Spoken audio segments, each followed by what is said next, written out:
Please take your seats quickly, ladies and gentlemen. Thank you. Hi guys, and welcome to 1minutetennis.com.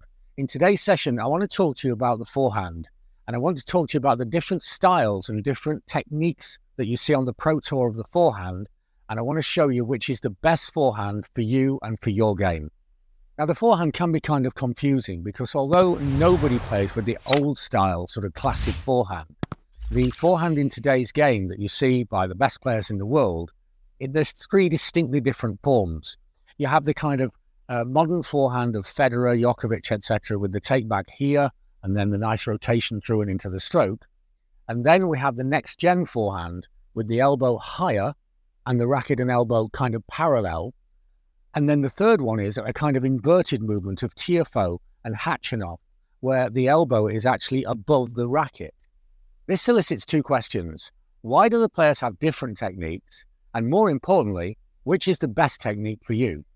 To answer the first question, we have to understand the difference between fundamentals and fashion. You see, the top that I'm wearing, that the kids behind me are wearing, that you're wearing, they're all the same, fundamentally. There's a hole for the arms, a hole for the head, and a hole for the body. Otherwise, they don't function. Fashionably, they're totally different. And what matters is the functionality, the fundamentals. And the fundamentals of the three forehands are essentially the same. The higher elbow position changes things a little bit, but biomechanically, the three strokes are very similar.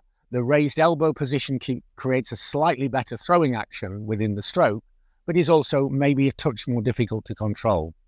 So, what's the best stroke for you? To find that, let's ask the question, why do the players choose these different techniques? And the reality is, it's because it's what's natural for them. We're all human beings, we're all different, and this is what's natural for them. Tiafoe's forehand is what's natural for him.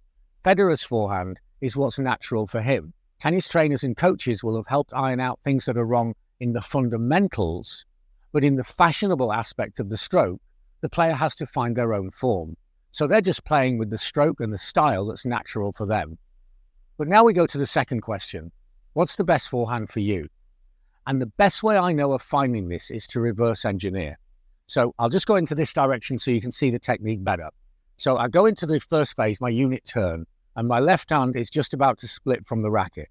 And now I'm going to put the racket into the contact position.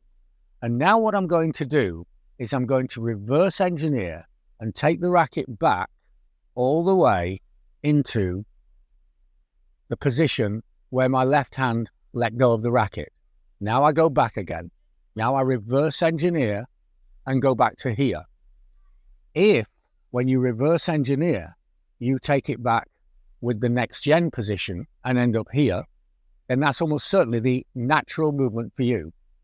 If you actually go into the inverted position, so you go from here and move into the Tiafoe and Khachanov and some others type position like this, then that's almost certainly the natural forehand for you. And if you go from this contact position here and you go into the Federer, Nadal, classic modern forehand position, then that's almost certainly the forehand for you. It won't be precise, but it will be close enough for you to recognize which one of these strokes is the natural movement for you. And then truly you should stay with this natural movement. Doing what is natural, doing what happens automatically is a much better way of playing than artificially trying to contrive and control every movement. Now remember, the fundamentals have to be right, but if the fundamentals are right, then the fashion, what's left, is your style, and we all have to dance our own dance and sing our own songs. Some people prefer classical music, some people prefer rock music, and some people prefer this style or that style of forehand. There's no right and wrong as long as the fundamentals are correct.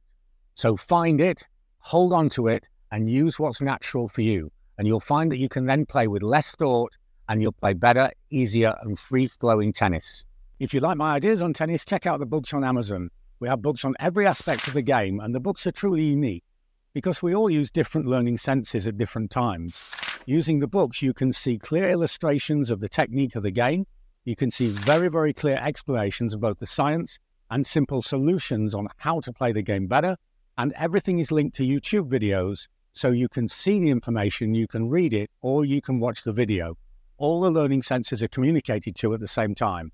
Or if you want more personalized help, have a look at what we're doing with online coaching. We're helping players of all ages and all levels.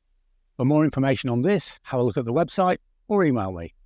So find the correct forehand for you, whether it's the next-gen forehand, whether it's the Federer modern forehand, whether it's this inverted forehand. They're all good, they're all biomechanically correct. Just find the right style for you, the natural style for you, and you'll play better tennis today. Thanks for watching, and see you next time for more unique tennis lessons that really work.